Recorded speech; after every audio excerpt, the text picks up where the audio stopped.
watch for this thing.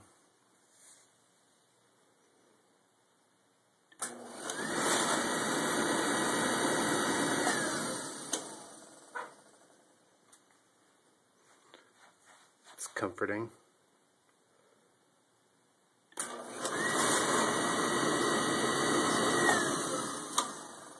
And that light is not a reflection or anything like that. That's flame coming right out of the side of the door.